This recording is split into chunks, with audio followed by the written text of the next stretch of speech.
حکایت دزد ماهر که نمکگیر سلطان شد. به نام خدا. روزی بود روزگاری، در زمانهای قدیم دزد ماهری بود که با چند نفر از دوستانش باند سرقت تشکیل داده بودند. روزی با هم نشسته بودند و گپ می زدند. در حین صحبتهایشان می گفتند چرا ما همیشه با فقرا و آدمهای معمولی سر و کار داریم و قوت لایموت آنها را از چنگشان بیرون می آوریم. بیایید این بار خود را به خزانه سلطان بزنیم که تا آخر عمر برایمان بس باشد. البته دسترسی به خزانه سلطان هم کار آسانی نبود. آنها تمامی راه‌ها و احتمالات ممکن را بررسی کردند.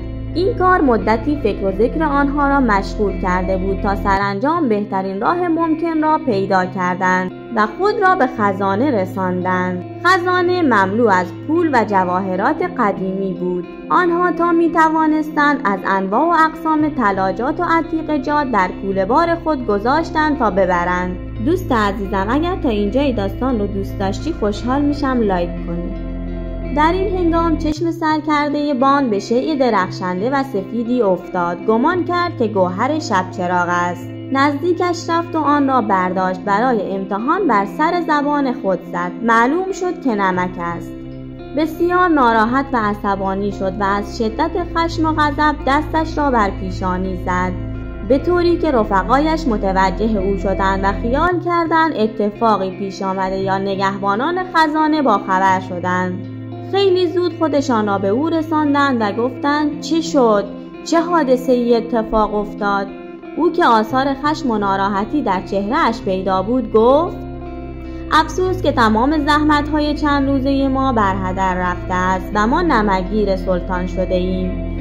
من ندانسته نمکش را چشیدم و دیگر نمی شود مال و دارایی پادشاه را برد.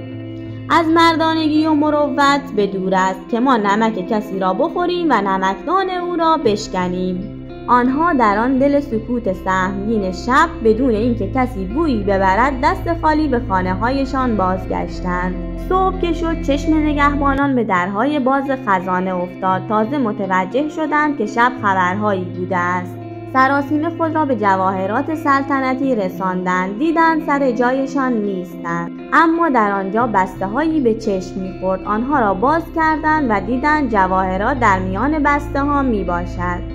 بررسی دقیق که کردند دیدند که دزد خزانه را نبرده است، وگرنه الان خدا می‌داند سلطان با ما چه می‌کرد. بالاخره خبر به گوش سلطان رسید. خود او آمد و از نزدیک صحنه را مشاهده کرد. آنقدر این کار برایش عجیب و شگفت‌آور بود که انگشتش را به دندان گرفته و با خود می‌گفت عجب، این چگونه دزدی است؟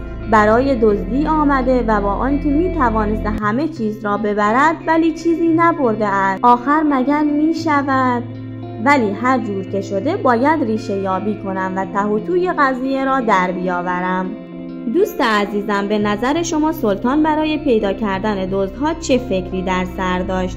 خوشحال میشم نظرتو برام کامنت کنی.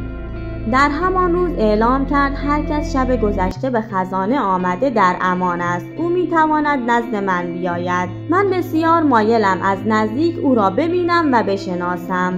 این اعلامیه سلطان به گوش سرکرده دزدها رسید. دوستانش را جمع کرد و به آنها گفت سلطان به ما امان داده است، برویم پیش او تا ببینیم چه میگوید. آنها نزد سلطان آمده و خود را معرفی کردند. سلطان که باور نمی‌کرد دوباره با تعجب پرسید این کار تو بوده است؟ گفت آری. سلطان پرسید چرا آمدی دزدی و با اینکه میتوانستی همه چیز را ببری ولی چیزی را نبردی؟ گفت چون نمک شما را چشیدم و نمکگیر شما شدم. و بعد جریان را مفصل برای سلطان گفت. سلطان به قدری عاشق و شیفته کرم و بزرگواری او شد که گفت حیف است جای انسان نمک شناسی مثل تو جای دیگری باشد. تو باید در دستگاه حکومت من کار مهمی را بر عهده بگیری. و حکم خزانه‌داری را برای او صادر کرد. و اینگونه بود که دزد ماهر نمکگیر سلطان و خزانه‌دار سلطان شد. دوست عزیزم، از این که تا انتهای داستان با ما همراه بودید از شما سپاسگزاریم.